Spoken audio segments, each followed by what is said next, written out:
gente do Contraprosa, hoje é dia 22 de julho de 2025, estamos de volta aqui ao vídeo, ao estúdio. Fizemos uma longa viagem, uma viagem produtiva, temos material aí para muito tempo. Mas hoje, gente, eu quero tratar de dois assuntos interligados e que vão puxar outros ao longo desse debate com vocês. Quero mostrar a vocês o caso da falta de água no Bendó e o caso também da corrupção no Brasil. E vou envolver com aquilo que eu estou vendo aqui, que está acontecendo em Heliópolis, no Brasil de modo geral. É uma coisa assim que eu continuo não entender. Eu sou muito otimista, eu quero que vocês entendam que eu sou muito otimista, mas a idade vai chegando, a gente vai cansando da luta, da batalha, e a gente vai percebendo que não vai mudar muita coisa não, viu? Mas vamos devagar. Vamos começar pela falta de água do Bendó.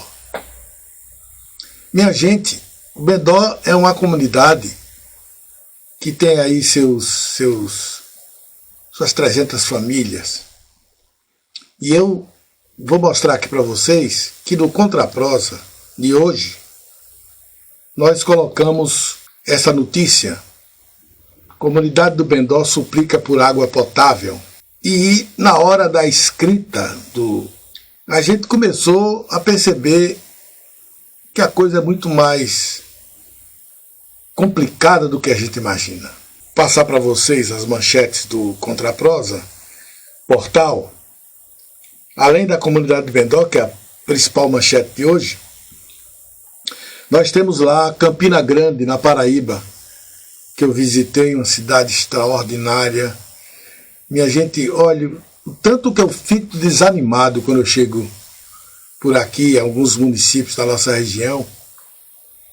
Visitei municípios no Piauí, visitei municípios no Maranhão, também estive Paraíba, Ceará, e a gente vê que tem muitos problemas de fato. Mas a gente chega em determinados locais que a gente se descola do Brasil, que a gente vê que é possível um país melhor, que a gente percebe que é possível fugir dessa polarização idiota que nos separa. E Campina Grande é um exemplo disso. E eu coloquei lá uma reportagem, embora eu sei que coisa boa não faz sucesso, eu coloquei a reportagem sobre Campina Grande e coloquei o vídeo sobre Campina Grande. O vídeo está aqui no Contraprosa, canal do YouTube, e a reportagem está lá no portal. E aí eu queria que vocês dessem uma olhada lá, para vocês aprenderem como é possível a gente, mesmo aqui no Brasil, não precisa sair daqui não, a gente tem exemplos de como crescer, como ser grande sem cometer determinadas bestialidades. É uma cidade, gente, um município que forma a região metropolitana de Campina Grande, com 19 cidades ao seu redor, com 750 mil aproximadamente de habitantes, que você não sente falta. Tem tudo lá, tudo você encontra em Campina Grande. E é a cidade que tem mais doutores. Eu estou falando doutor, não é médico não, doutor. Pessoas que fizeram doutorado. Tem a melhor média de doutores do Brasil. Um para cada 590 habitantes. Enquanto a média do Brasil é um para cada 3 mil e tantos habitantes. Então é uma cidade magnífica, fantástica. A gente tem muito o que aprender com Campina Grande. Tem problemas? Claro que tem. Vou dizer que não tem. Mas não estão longe de ser os nossos problemas. Coloquei também a reportagem sobre o bonde do maluco. Uma conclusão, um inquérito que foi concluído agora, da Polícia Civil da Bahia, que mostra que o número 2 do Bonde do Maluco tinha uma cela na Lemos de Brito, gente, que fazia inveja a qualquer mansão 5 estrelas do país. E aí eu fico pasmado, que eu acredito que a reportagem deve ter chegado a nomes, porque como é que entra um uísque 21 anos envelhecido numa cela de um detento? Alguém facilitou isso aí. Quem são estes responsáveis por essa vida boa que tinha esse líder do Bonde do Maluco, facção que promove tráfico de drogas e assassinatos aqui na Bahia? Tem que tudo isso ser apurado, né? E também coloquei aqui, atendendo a um pedido de 2 seguidores do canal, que me fez a seguinte pergunta: afinal de contas, qual é a situação real e jurídica do deputado Ricardo Maia? Eu coloquei aqui detalhes de como está o processo, o que é que aconteceu e quais são as possibilidades concretas do deputado Ricardo Maia se candidatar o ano que vem, né? Pela lei, Ricardo Maia está inelegível. Mas a lei é manipulada por advogados e por juízes, e também pelo Ministério Público. E é lá onde está o problema, né? Porque teve um juiz que disse que não houve... aquela coisa que aprovaram da nova lei agora, né? Que se não houver intenção, a pessoa não pode ser punida. Quer dizer que eu pego um recurso público federal, não presto contas, e isso não é intenção. Se eu não prestei contas, no mínimo foi por incompetência. Mas cada mundo é um mundo, cada juiz é uma cabeça, e isso pode estar aí dando essa esperança a Ricardo Maia. Vejam lá na reportagem. Mas, minha gente, vamos voltar à questão do Bendó. O que é que está acontecendo lá no Bendó? Vocês sabem que lá no Bendó tem liderança política, e essa liderança política, inclusive, apoiou o prefeito, já foi vereador aqui na cidade, é uma pessoa, gente boa e tudo, nada contra a personalidade e a pessoa dele, é um pai de família exemplar e tudo, mas do ponto de vista político, errou como todos nós erramos. Quando chega a época da política, a gente quer ganhar. A gente quer derrotar o adversário. A gente não quer consertar Heliópolis. E é este o problema. E aí agora que vai ficar difícil explicar para a comunidade do Bendó, né, a falta de água. Porque, minha gente, não estamos naquele tempo que você podia ir numa barragem, podia ir numa fonte, num tanque, numa cisterna, pegar água para beber. Não é mais esse tempo. Os agrotóxicos, né, estão aí contaminando tudo. E já está comprovado que muitos casos de câncer, muitos casos de diarreia, de problemas até de reprodução humana, acontecem por causa desses agrotóxicos, que afetam diretamente o ser humano. E você não pode simplesmente, depois das plantações que temos hoje em dia, você ir numa fonte e pegar água para beber. Não dá. A água tem que ser tratada.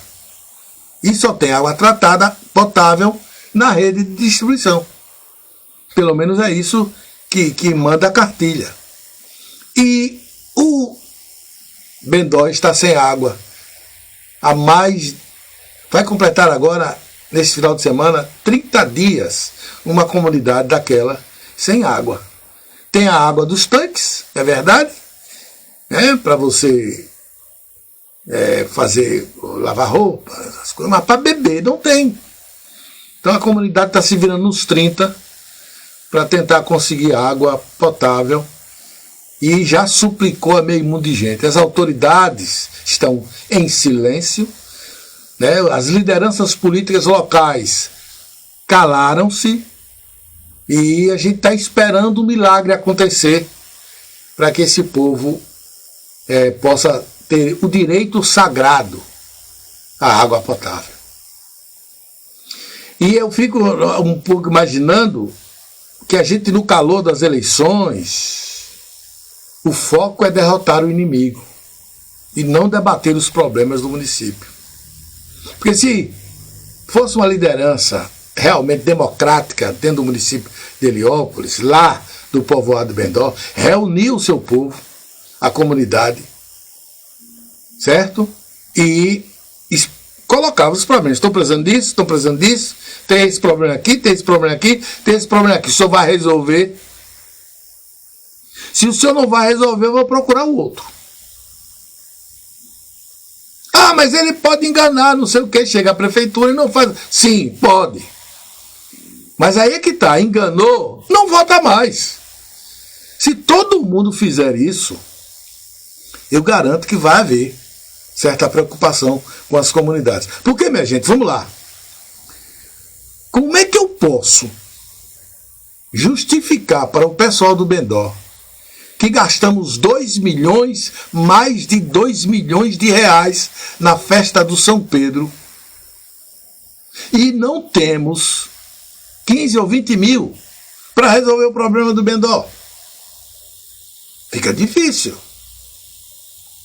Por outro lado, a gente tem que fazer a análise correta.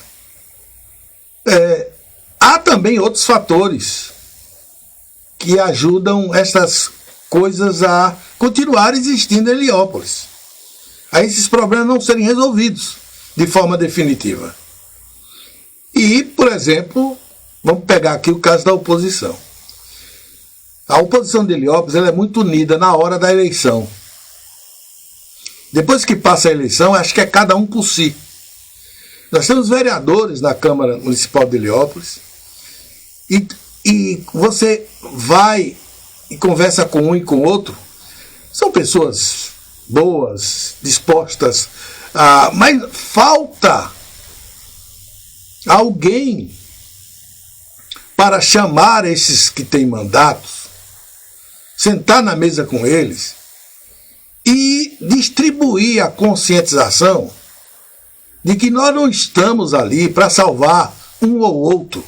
Estamos aqui para salvar uma comunidade inteira. Então precisamos agir em conjunto. Fora esses processos que estão rolando aí na justiça, a oposição não fez mais nada em Heliópolis. Sim, Tiago entrou com os processos, com as denúncias, mas isso foi uma ação individual de Tiago. Como grupo político, até aqui, não tivemos uma única ação. Ninguém se reuniu para nada. É todo mundo tentando se salvar. Então essa ação individualizada da oposição também acaba reforçando a administração pública a não dar muito valor a certas coisas, deixar para lá. A oposição que eu gostaria de fazer um dia, se eu fosse um candidato a prefeito, era colocar sempre o prefeito na parede. Essa é a oposição. Respeitá-lo. A gente tem que respeitar todo mundo. Mas não dá trégua. Surgiu um problema, bota o homem na parede. É essa a oposição dos meus sonhos. Mas infelizmente aqui ainda não tiveram essa consciência de que o problema nosso é coletivo. Não é um problema meu nem seu, é coletivo. A gente precisa de qualidade de vida para continuar tocando em frente. E essa qualidade de vida só vem com, infelizmente, os recursos públicos e a ação de agentes públicos. Outra coisa também que eu queria passar para vocês, eu não vou nem aqui falar da ação dos vereadores governistas. Não vou. É perder meu tempo. Não adianta, é perder tempo. Eles não estão lá preocupados com Heliópolis, estão lá preocupados cada um com o seu mandato. Eles não estão lá defendendo Heliópolis, estão lá defendendo o prefeito Zé Mendonça Dança. Aqui, na mentalidade deles, nós vivemos num reinado. Tem um rei e todos eles estão protegendo o rei. E acabou. Não vou entrar nessa seara. E eu fico assim, às vezes, pensando comigo, Lanzão, você não está perdendo tempo, não? Que eu vejo aí, por exemplo, a Érica Anjos, o pessoal da regional, que quando você quer saber de problemas aqui, às vezes Portal Alerta, Érica Anjos, né? Rádio Regional e aqui o Contraprosa. Então você conta na palma da mão quais os órgãos de imprensa aqui que dá a cara a tapa. Que vai lá e questiona a coisa. Quando é uma rádio regional, que é um poder, tem uma comunicação, eles têm mais medo. Né? Mas quando são pessoas assim como eu, que fazem um jornalismo individual, eles caem em cima. É processo atrás de processo. Às vezes é uma besteira. Esse é o país que você chama um presidente de ladrão. E vai lá um juiz federal e diz que é a livre manifestação do eleitor. Mas se você disser que um secretário é incompetente, você pode ser processado e pode ir até para a cadeia aqui. Na mentalidade jurídica dos nossos juízes da Bahia. Então eles usam a justiça para nos emparedar, usam a justiça para nos colocar na parede. Né? E alguns desistem, outros continuam. E eu não sei até quando eu vou ter resistência para continuar. Mas é falar a verdade. No dia que eu não puder falar a verdade, eu saio. Deixo aí para outro, espaço para outro continuar, mas eu não vou aqui fazer um jornalismo elogioso. Eu tenho que dizer onde é que estão acontecendo os erros, né? Portanto, a ordem última desses poderosos que estão aí, né, é calar a imprensa, é calar esses, sabe, esses jornalistazinhos aí, esses radialistas mequetrefes, sabe? Esses influenciadores digitais que estão aí falando mal do poder, vamos processá-los, né? Para que... Eu sei que tem juiz que não cai, tem juiz que não cai nessa, tem juiz que aplica a lei. Mas já tem aqueles, sabe, de ponta de dedo indicados, lá nos cargos mais acima, que chegou, é de interesse fundamental, passa a caneta e acabou. Estão pouco se importando se é justiça, se é injustiça, etc, etc. São duas coisas, saindo agora da questão do Bendó, entrando no segundo tema, que é corrupção. São duas coisas aqui que acontecem hoje, que não dá ibope, ninguém se importa. Se você colocar um vídeo com violência, com assassinato, se você colocar uma fofoca sobre uma determinada atriz, um determinado cantor, as visualizações são Ave Maria, lá em cima. Mas se você colocar um debate sobre corrupção, infelizmente não tem a audiência devida. E aqui eu vou chamar parte de vocês para dizer para vocês o seguinte: o grande problema nosso no Brasil chama-se corrupção. São dois problemas que a gente não consegue ter audiência. Um é corrupção e a outra é vacinação. Por quê? Vamos lá. Ao contrário, por exemplo, de uma coisa que eu pensava que eu não ia pegar e pegou, e eu fui procurar ler um pouco para saber por que o racismo pegou no Brasil. A campanha do racismo pegou no Brasil. Se você vai na TV, no rádio, jornal, qualquer programa sobre racismo dá audiência. No entanto, quando você vai falar de saúde pública, de vacinação, quando você vai falar dos desvios de condutas de políticos, a audiência baixa. Por que isso? Porque o racismo dói em cada um de nós. É imediato. Quando alguém diz a você uma frase racista, imediatamente você sente o impacto. Quando alguém diz para você que o deputado fulano de tal, o prefeito fulano de tal, desviou 6 bilhões, não é seu dinheiro. É seu. Mas você acha que não é seu. Você acha que é do governo. Como se o governo fosse, tá entendendo? Um outro. Você é o governo. Aquele dinheiro aplicado em educação é do seu bolso. Foi você que contribuiu. Mas isso não pega a gente de imediato.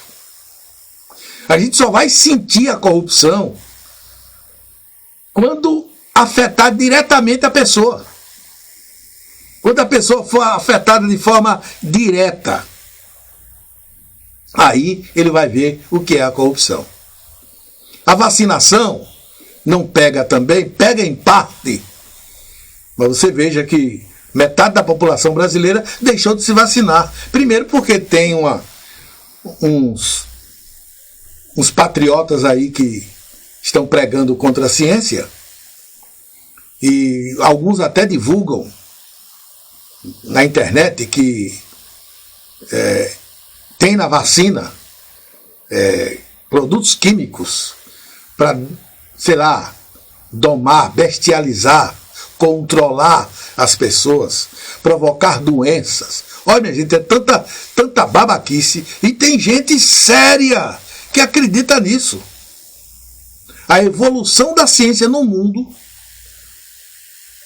é tão comprovada que, se você for olhar a média de vida da população em 1930, que era em torno aí de seus 37, 38 anos, você chega hoje, a nossa média de vida ultrapassa os 70 anos. Isso é evolução da ciência. A ciência ajuda a humanidade. Os políticos matam, com raras, estou falando aqui dos já conhecidos de vocês. Vocês estão vendo aí o Putin, o que está fazendo? 40 mil pessoas morreram do exército russo somente no mês de junho. 40 mil pessoas, porque um homem se achou no direito de invadir outro país. E quem é que está contra isso aqui? Tem muita gente contra, mas está lá acontecendo com o outro, não é comigo. Esse é o problema. Quando as coisas nos afetam diretamente, a gente reage. Então, corrupção não nos afeta diretamente. Pelo menos é isso que você imagina. Quando na verdade é.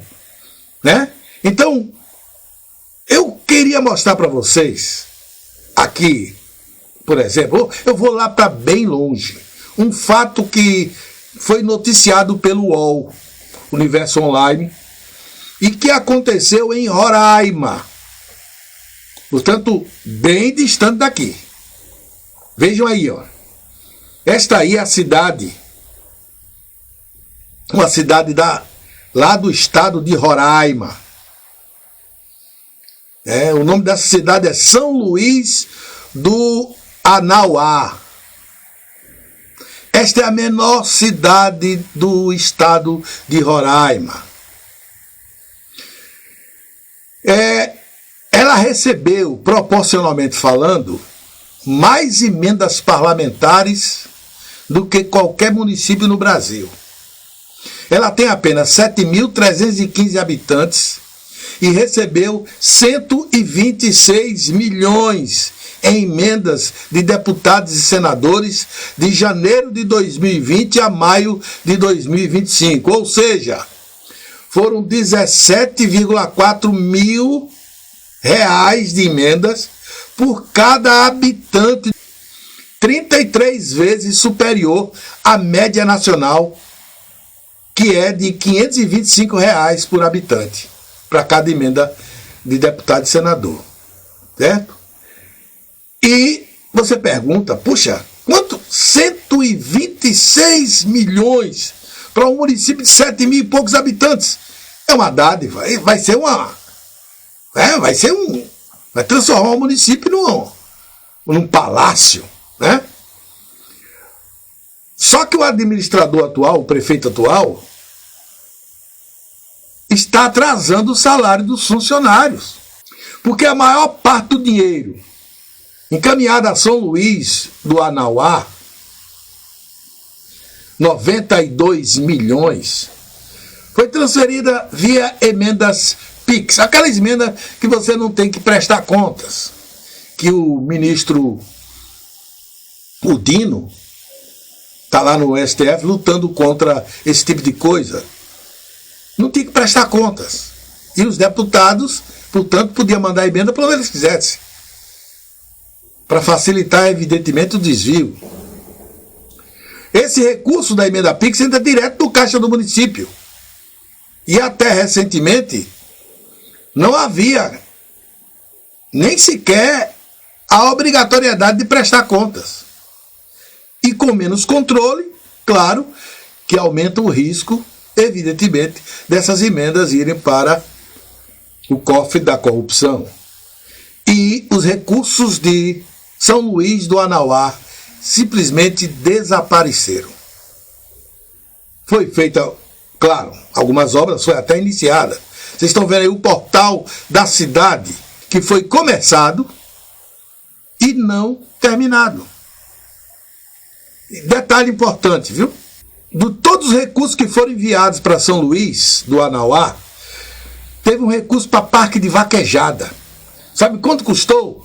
6,6 milhões. A Praça de Buritis, que é a praça da cidade, 3 milhões. E o portal da cidade, que vocês viram aí, 1,8 milhões. E 1 milhão e 200 para casas populares, que é uma verba absolutamente necessária. 1 milhão e 200 para casas populares. O atual prefeito de lá disse que na gestão anterior desviou 680 mil de empréstimos consignados que foram descontados do salário dos funcionários, mas não foram repassados aos bancos. Ou seja, os funcionários que tomaram dinheiro emprestado usando a folha da prefeitura estão devendo aos bancos. O atual prefeito de lá chama-se Chicão. E ele culpa o seu antecessor pelo caos financeiro da cidade. Ele não está conseguindo pagar os funcionários da prefeitura. Só que o Chicão já foi aliado político do prefeito anterior. Ele era vice-prefeito do prefeito anterior e também secretário de saúde.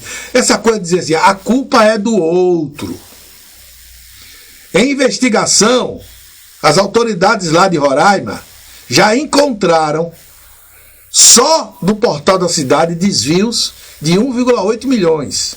E da reforma do Parque da Vaquejada, porque o portal da cidade foi 4,75 milhões destinados a eles, mas não é só, era o portal e outras obras da cidade. E também 13 milhões foram destinados à reforma do Parque da Vaquejada. 6,6 milhões foram desviados do Parque da Vaquejada e 1,8 milhão foi desviado do portal da cidade. Isso já está comprovado, fora as outras verbas que estão sendo investigadas. Vocês imaginem 126 milhões. Segundo diz numa reportagem que eu estava lendo no site lá de Roraima, desses 126 milhões, não chegou nem a metade o que de fato foi aplicado no município. Portanto, este é o nosso grande problema aqui no Brasil. É a corrupção. As autoridades não estão preocupadas com a corrupção, porque muitas delas estão envolvidas. Os governadores não estão preocupados. Você já viu algum político ir para a televisão bater contra a corrupção? É muito difícil, somente aqueles que são de oposição ou que têm algum compromisso com a pauta. O Brasil está pegando recurso público e queimando, porque está servindo apenas para enriquecer pessoas, principalmente ligadas. Minha gente, tem um deputado que ele é bilionário. Para que um cara bilionário vai ser deputado federal? Para continuar sendo bilionário. Inclusive, a pauta dele, eu estava lendo a pauta dele aqui, né? Uma das metas dele é diminuir a quantidade de impostos para grandes empresas. Claro, evidentemente, para beneficiar as suas empresas. Segundo, eu estava lendo no site de economia, cada 1% do imposto de renda que é diminuído dessas empresas é equivalente a bilhões na arrecadação do governo federal. Então, sabe, todos estão assaltando o Estado. E a gente aqui brigando com o vizinho, com a vizinha. Às vezes até brigando com os parentes, para ficar defendendo o político, quando a gente deveria estar todo mundo unidos para cobrar desse povo. O Bendó está faltando água porque a sociedade não está cobrando. Não é somente responsabilidade do pessoal que mora no Bendó, não. É responsabilidade nossa. Temos que botar o prefeito na parede e resolva o problema. Não pode ficar uma comunidade como o Bendó mais de 24 horas sem água. Quebrou a bomba, providencie. Tem que consertar logo. É para isso que o prefeito recebe um salário. É para resolver esses problemas. Agora, o homem gastou mais de 2 milhões na festa e não é para cobrar? Tem que cobrar. Então é isso por hoje. Vou parar por aqui. Agradecer a vocês a paciência de assistir o vídeo até aqui. Muito obrigado. Já ultrapassamos a marca tranquila dos 6.200 inscritos. Estamos caminhando para 6.300 e queria contar com a sua ajuda. É a única coisa que a gente pede a você: likes e inscrição no canal. Porque é isso que faz com que o YouTube amanhã recomende esse vídeo para outras pessoas e todo mundo saiba o que está acontecendo na nossa região. É isso, gente. Um abraço. Até a próxima. E espero que vocês vejam lá no Contraprosa portal as notícias, as últimas notícias. Um abraço e até uma outra oportunidade. Desapega de mim, desapega de mim. Só resta uma pedra em meu peito, desapega de mim. Desapega de mim, desapega de mim. Só resta uma pedra em meu peito, desapega de mim.